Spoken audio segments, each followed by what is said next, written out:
Well, good morning, everybody. My name is Larry Jacobs.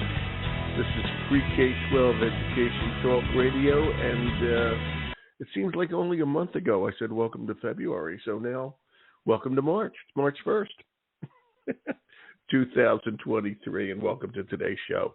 Okay, we got Howie Knoff here. Dr. Knoff is the president of Project Achieve, a great friend of ours, been on the show many times. He's past president of the National Association of School Psychologists. He's an internationally known consultant. And today we're at two school districts, and today we're going to be talking about school safety, including school shootings and all the problems that are going on, and the need for better special education services, okay, and all kinds of social services that can really help stop the challenges that we are facing out there. And Howie's a good guy to talk to about that. He works with school districts all over the country, hoping to prevent such tragedies and problems and challenges. So he'll be very insightful today, as he always is here on Education Talk Radio. We're going to archive the show at ace-ed.org under that podcast link. And every podcast we do is over there, as well as our magazine, Equity and Access, which is pretty darn good, okay? I got to tell you, we're doing great with that, and we're getting a lot of nice words about all the work we do, all the equity awards, et cetera, et cetera. In there, you'll see the cover. Just click on the cover. You can read the magazine. It's an online journal. We've changed the website, okay? And by the way, everything we do over there is free for educators, so please go over there and see what we do. The website is really dynamic, okay? It's just absolutely incredible. Maya did a great job of making it new, making it exciting, et cetera, et cetera. So please check out all we're doing. Everything's there. And again, it's all free for educators at ace-ed.org. And enough of me. Let's go from Maine, where I am, down to Florida, where Howie is. I assume you're in Florida today, Howie? I am. I'm in Florida today. How are you, Larry? I'm just fine after a 6-inch snowfall all day yesterday, but it was nice.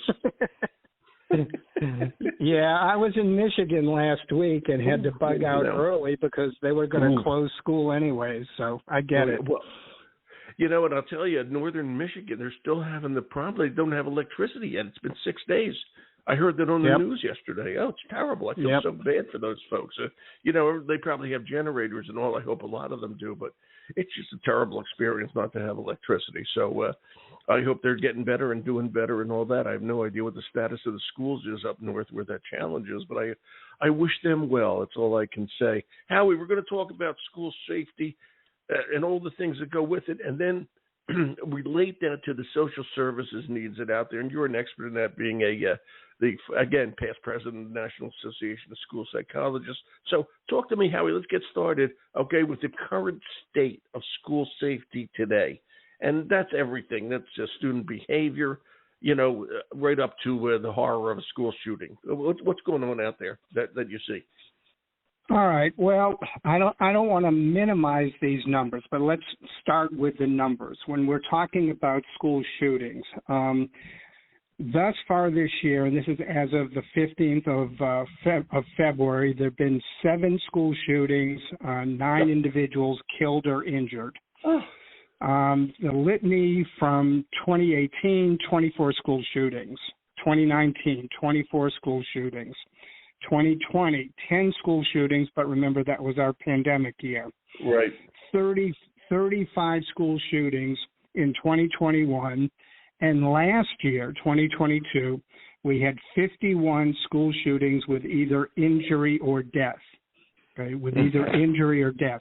So that doesn't even count stray bullets and things like that. And again, the way these data are from Education Week, the way they look at these data are school or school-related events. So it could be a football game or something like that. So that's pretty alarming. I want to ask you one thing. When I think about school shootings, I tend to break it into two divisions. Okay, one is pre-Columbine, one is post-Columbine. And I don't know if you know this. I can't remember. What were school shootings before Columbine, which was the first horror of all this? Do you remember or have a statistic? Well, the first school shooting of note was in eastern Arkansas. And that was where two kids created a situation out in the playground. People came out into the playground. I think they might have pulled a fire alarm or something like that, and they shot. I don't remember how many kids, but it was somewhere between 3 to 5 kids, and that was in 1997. I have no So recollection of that was when really, it kind of became front page news because, CNN and everyone else really publicized and they were on site for those. So we weren't collecting a lot of data beforehand. So it's hard to know how much was going on beforehand. And then, with that kind of demarcation in 97, that's really where it became a national issue. I mean, when that shooting occurred, actually President Clinton put together a national panel. I was one of the writers on that panel, and I wasn't a lead writer, but I was brought into Washington, and they had a lot of experts around the table, and we wrote a document called Early Warning School Shootings or something akin to that. So that's when it became formalized, and they really started collecting these data. But again, these data don't include the children, the students, the adolescents, the paraprofessionals, the teachers who have been emotionally affected by this, both directly and indirectly. That's right. So, it's just another layer of emotionality. I'm really hesitating to say trauma, but, stress, anxiety, trauma, it's another layer where you've got to think and worry about it. So the numbers are kind of, the numbers are significant. Now, when you kind of go to the edges, it's called collateral damage, I think. Well, of course, It's terrible. Now, when you go to the next layer, not necessarily of school shootings, but school assaults, significant events where teachers and others are being harmed by students, and then go down to the level of discipline issues. I mean, we know that schools in the last couple of years have had an increase in disciplinary events, either events where students have to go to the office for significant inappropriate behavior, including dangerous behavior, and school suspensions. That seems to be edging down right now. And I don't want to put it all on the pandemic, but you have to look at every case individually. But with the discipline issues, the safety issues, and then just kids having to deal with the stresses in their lives, school is not necessarily the most fun place to be right now. Let's just talk about the here and now, although it certainly has been accelerating. Wow. Howie, it's really scary, and your point about collateral damage. It is like post-traumatic syndrome. You don't forget this stuff. Okay, the news people leave. They go on. They have to. That's the nature of the beast. But you don't forget about that. So what is this? Do schools recognize this, and how do they handle this type of thing? Okay, and you deal with this all the time. You're constantly training schools and principal superintendents on how to help their staff get through this. And I'm going to say something right off the bat because everybody knows it's a concern of mine. All of this is part of the challenge of teacher retention and teacher recruitment. If we don't get this right, we're going to run out of teachers. Okay, it's that simple. People will retire as soon as they can. Who needs this aggravation? Okay, and, it takes the joy out of teaching when you have to deal with this. And people look at the headlines and say, I don't want to be a teacher. I don't get paid that much to have all this aggravation. All right. So, Howie, you're good at this. This is what you do. You go into school districts, seriously, at Project Achieve and help school districts get through this. And more importantly, you help them. I want to get into that. Help them recognize the problem before it happens. Okay, and the way we do that is by, and you're going to let you talk about this, but the way we do that is by recognizing the kids have needs and have the social services ready for them as we see that. And how we just go with that, okay? Where are we on all this? All right, so let's kind of cascade down, and not to make it overly simplistic. You've got the hard approach to safety, and you've got the soft approach to safety. And I'm not talking about this from a quality perspective, but the hard approach is basically, in a sense, to quote, barricade our schools, and that's where having police presence, having the kids walk through detectors, having people on campus, adults on campus who have guns. And let me talk about this. And I'm not talking about this in an evaluative way, but one of the school districts where I work regularly, there is a sign on the door. And this is legitimate. I was there during the teacher training days before the school year started.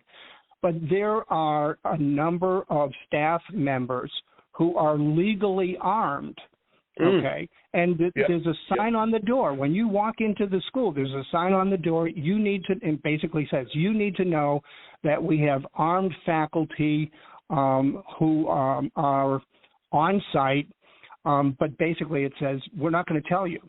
And in fact, the staff don't know specifically. Yes. Yeah, the staff don't know what adults are armed. Okay, but and I'm bringing that up. I'm not saying that that's a bad thing at all.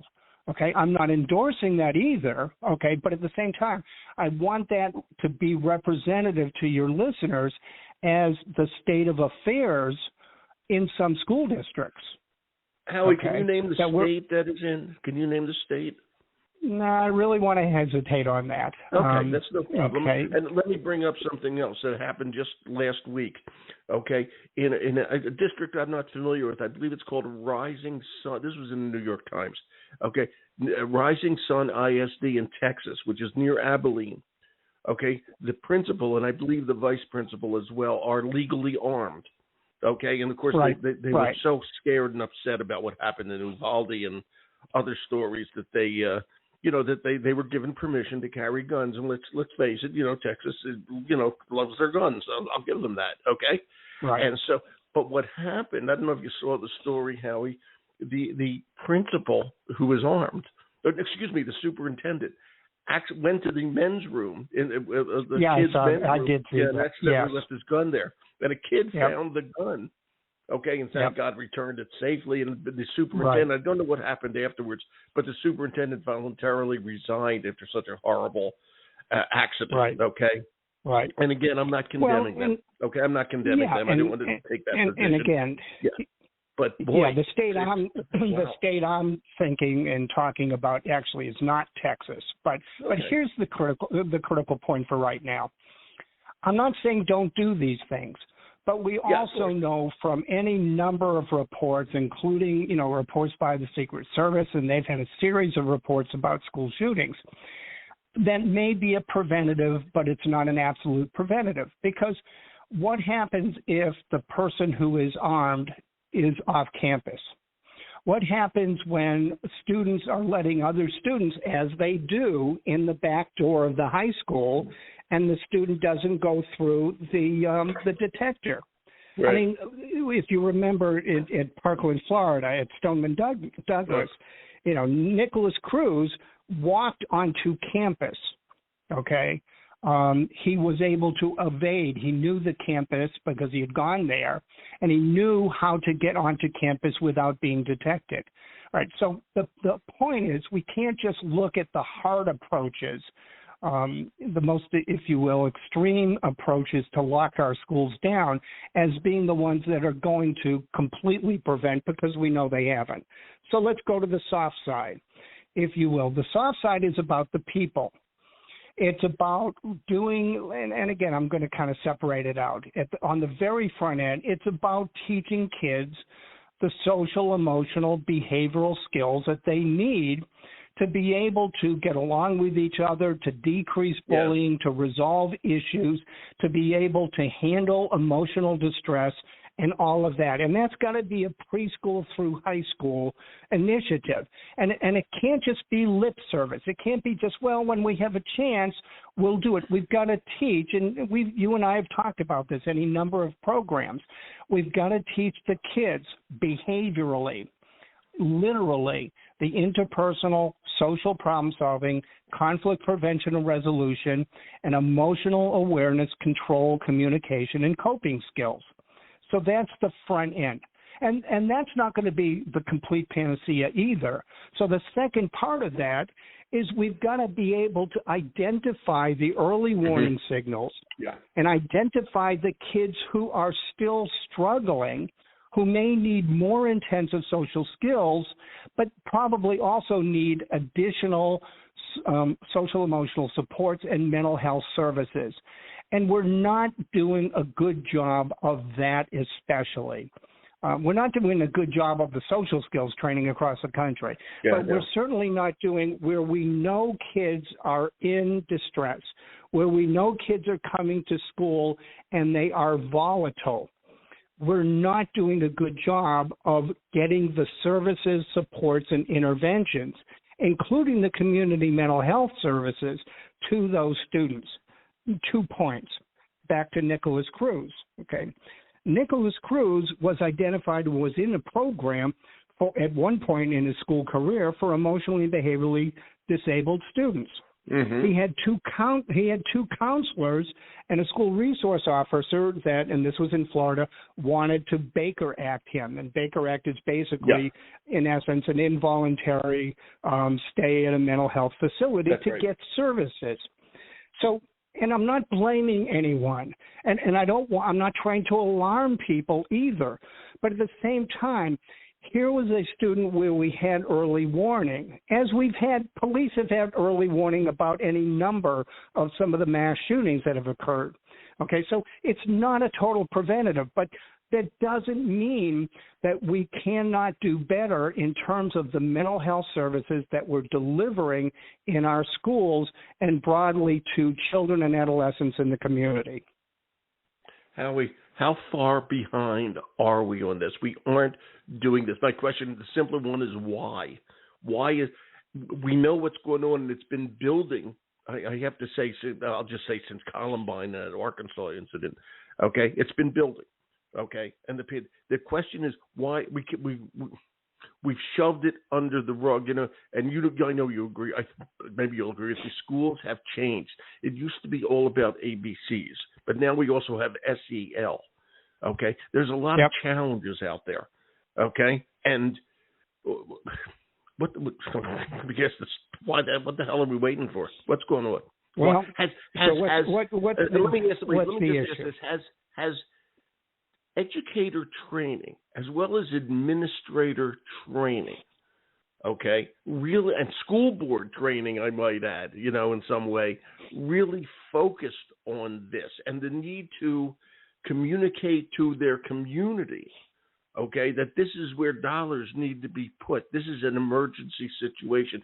What's going on out there, Howie? Why is it taking so long? We talk about this all the time. You just hit the three primary reasons from my perspective. It's about training, priorities, and money. The training, we're not doing a good job of this in terms of pre-service training. And I know it's always easy, you know, blame the universities. You know, I was at 2 Research One universities for 20 plus years of my professional life. And it's easy to say, but there are competing issues in terms of the training, but we've got to wedge this stuff in. You can't just talk about the instruction and the curriculum and the academics. You've got to talk about the social, emotional, and behavioral. And again, we've got to do it in depth. We've got to do it with our general ed, special ed, related services, our administrators. But we've also got to complement that with the post-service training. So when people are in the field, we've got to continue to do that training, but it's not just the training in terms of the in-service, it's the training, the application, and the infusion. And so it's got to become real life. It's got to become an inherent part of what we do in the classroom and broader in the school. And again, if there's anything that's happened over the last number of years in my professional career, the last, let's just say 20 years, we have less and less time. And honestly, we have less and less tolerance, I'm finding sometimes with the staff, for professional development. We've taken the professional development days off of the table, And again, sometimes the staff, they're just not terribly engaged in what is happening with the professional development as they should be. All right, the second area is the priority.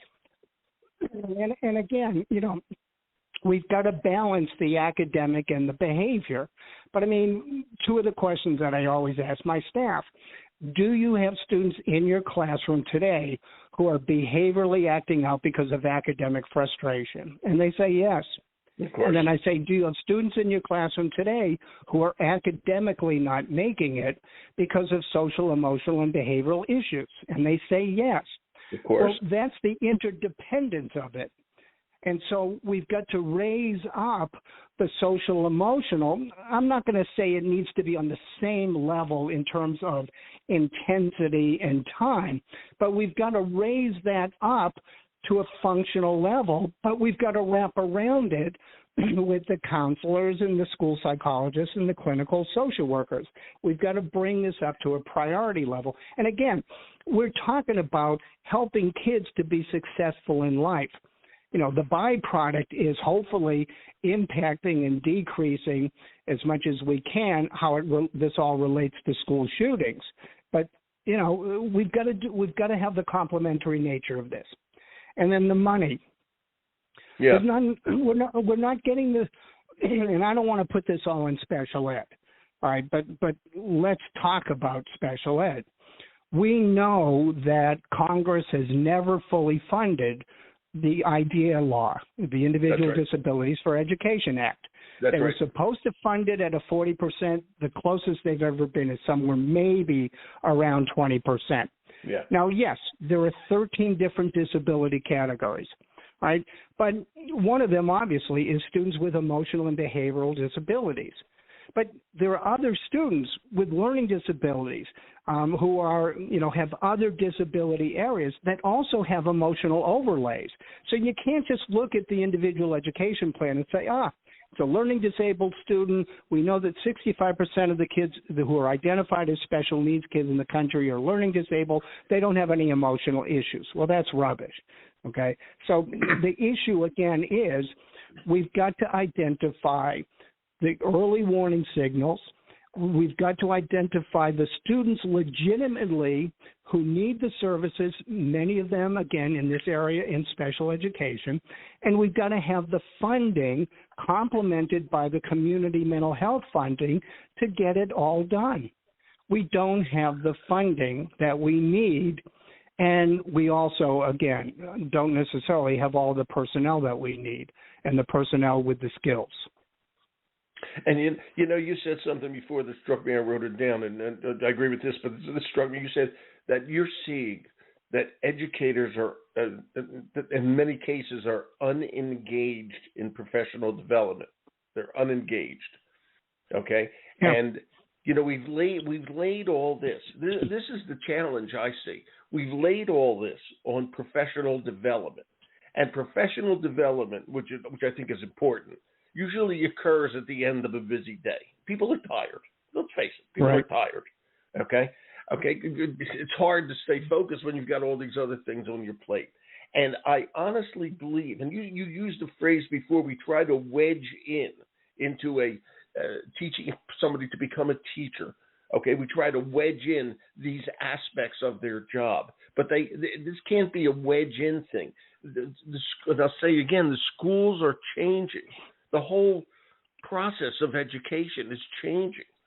All right, we can't wedge things in and lay it on PD. It's the reason that a lot of teachers are unengaged in PD is because this was never really part of their training. Okay, a lot of teachers, probably 99%, had never had a course in SEL, and all of a sudden, especially post-pandemic, post-Columbine, this stuff has been laid on them.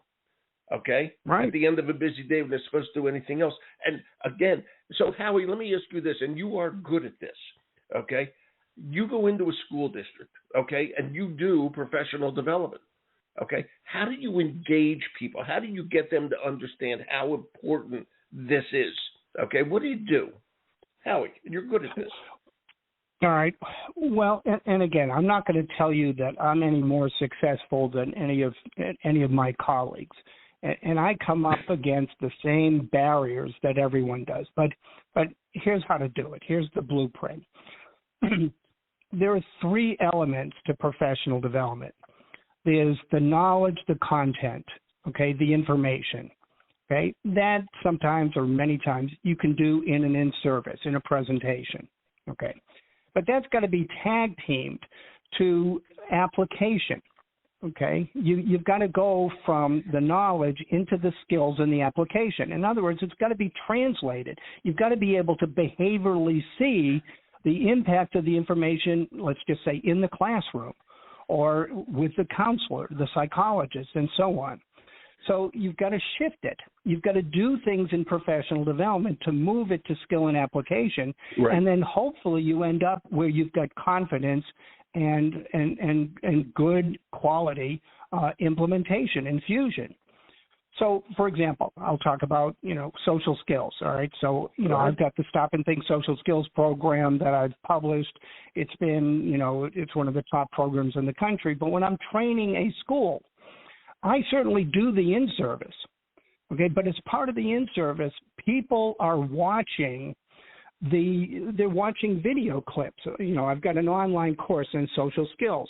There are video clips, actual social skill lessons that I or colleagues have done that are part of the course from kindergarten through sixth grade, all with different social skills. So it's not just about me telling what people to do, but I'm showing them how do you teach a social skill lesson? How do you integrate it into application activities? How do you move it into infusion? All right. So they're seeing it. Then what do? Well, then I come on site and I do model demonstrations. I do live demonstrations in classrooms. I was in one of my sites last week in Michigan, and I did 2 sixth grade social skill demonstration lessons. And one of the sixth grade was an inclusion class that had a number of kids on the spectrum and so on and so forth. But the teachers are watching me do this live, and then we're sitting down and debriefing it. And they're all looking at, in essence, the template that identifies here are the characteristics of an effective lesson. In one of the elementary schools last week, I went in and I observed 3 elementary school teachers doing a social skill lesson, and I gave them feedback. They're building principles as part of their annual 4 classroom observations. The building principles are observing at least one social skill lesson. And again, the point is we're moving in a conscious and methodical way. We're moving the information into practice. We're, in essence, not to be heavy-handed, we're holding the teachers accountable for effective instruction. And then over time, they've done it to the point where they can basically do social skills on the fly at the drop of a hat. They could walk into a classroom, I could tell them a social skill to do, and they could do it with virtually no preparation. So again, knowledge to skill, skill to confidence and competence. It's so important. By the way, it's projectachieve.info is where all of Howie's information is, projectachieve.info.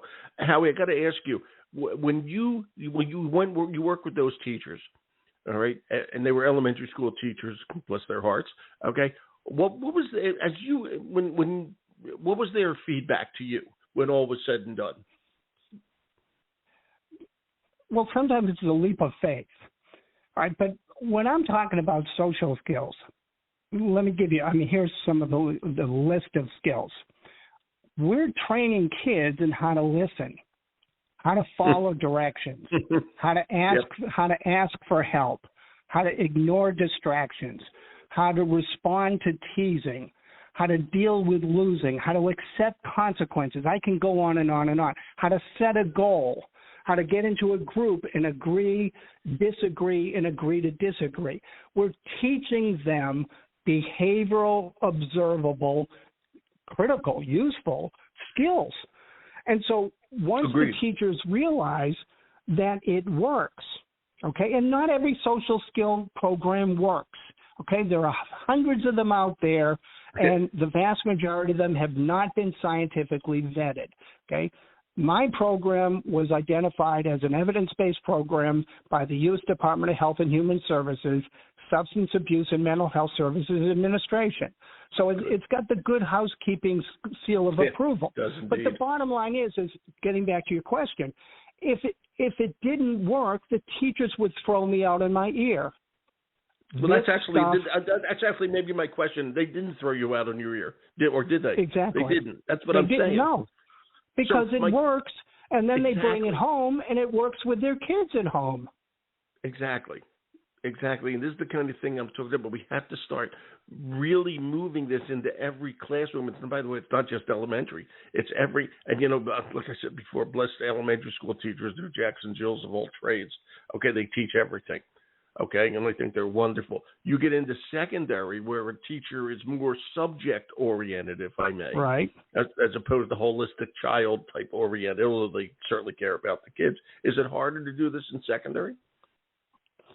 No, it's not. It's more about organization and logistics in terms of, if you've got, kids with a 7-period day, which teachers are going to take the lead, which teachers are going to reinforce and infuse. So, no, we're doing this at the middle and the high school level all over the country. Good. And again, a lot of times, like in 8th grade, the teachers get nervous. They say, well, the kids are not going to buy into it. Okay, I just did a couple of weeks ago. I did an 8th grade social skill lesson. In fact, I did it on Monday morning, 8 o'clock in the morning, on their first day back from vacation. Wow. Okay, and the deal is, if you are confident, if you are engaging, if the kids realize that they're going to be held accountable for it, if you can make it fun, then it works. But here's one of the critical points that I always ask the teachers. If a kid, an 8th grade class of kids, walked into your 8th grade math class and said, we don't want to do math this year, it's boring, it's not useful, it doesn't relate to our lives, would the math teacher agree with the kids and say, you're right, we're not going to do math this year. I don't want to do something that you're not interested in. Okay, of course not. The teacher would never do that. Okay, but the parallel is this. If a group of kids come in to a social skill period and they say, well, we don't like the social skills, it's not relevant, and so on and so forth, well, sometimes what happens is because the teachers are not confident in their ability to engage the kids with that, quote, curriculum, they say, yeah, you're right, we're not going to do the social skills. You nailed it. Okay. Exactly what I said before, jumping on your words. We can't wedge this stuff in to teacher training anymore. Okay, this has to be part and parcel of a teacher's training, and until we get that right, we're always fighting an uphill battle. Okay, and so are teachers. There's no opt out here. There's no opt out. We've got to do this. So you're right. You're right, Larry. No, you're right, Howie. I mean, we go back to the statistics you quoted at the beginning of the show. Okay, look at what's going on. Every teacher intrinsically understands that. They may not have the numbers in their pocket, but they understand it. Okay, what's going on out there? We have to do something. Okay, we have to make sure that every teacher understands, oh, this kid may have a problem, and we have the social services to back that up. And until we do, okay, and we understand that, and every teacher is trained in it, we're going to be fighting the same uphill battle. Howie, it's amazing, and I hope. Yeah, go ahead, please. I'm sorry. Go ahead. And the last point is what we're talking about here, what we're advocating, what we're imploring, is it going to completely eliminate the school shootings? Obviously not. No. But let's remember, we have great educational systems in this country, but kids still drop out, they still get Fs on the report card, and they still don't maximize their God-given potential. Okay, but we don't stop good quality education because we unfortunately don't have all the success that we want. Right. Okay? We've got to do the right things that make the most sense, that prepare our kids, not just academically, but on a social, emotional, and behavioral level also. Absolutely. It's that simple. And Howie's got some great stuff. I want to push it again, projectachieve.info, projectachieve.info. And just go over there and poke around, and you'll see all the good stuff Howie does. And he works for school districts all over the country. That's why I get a great view, because you go to Michigan, Washington, Texas, wherever, Florida, Arkansas, whatever. Okay? And you do such a good job at it, Howie. Thank you for being here today. Your insights are always incredibly valuable. Warm weather Howie down in Florida. Thank you, buddy. All right. Thank you, Larry. I'm looking at the snow, Howie. I want you to know Howie's originally from up north here. I'm looking at the snow, Howie. Okay. So well, I'll live vicariously through you. You take care, my friend. All right. We'll talk soon. Thanks. All right. Take care. Yeah. Bye-bye. That's Howie Knoff, my good buddy. Okay, Dr. Knoff. It's projectachieve.info. He's good at what he does. Okay, that's all I can say. He's good at what he does. So check it out. He has a blog all the time and all that sort of stuff. We love having Howie here. We're going to archive the show at ace-ed.org and go over there and see all the stuff we're doing about equity and SEL and teacher retention and all kinds of subjects that are so important to every educator out there. ace-ed.org. I'm Larry Jacobs. This is Pre-K-12 Education Talk Radio. Hey, thank you for listening.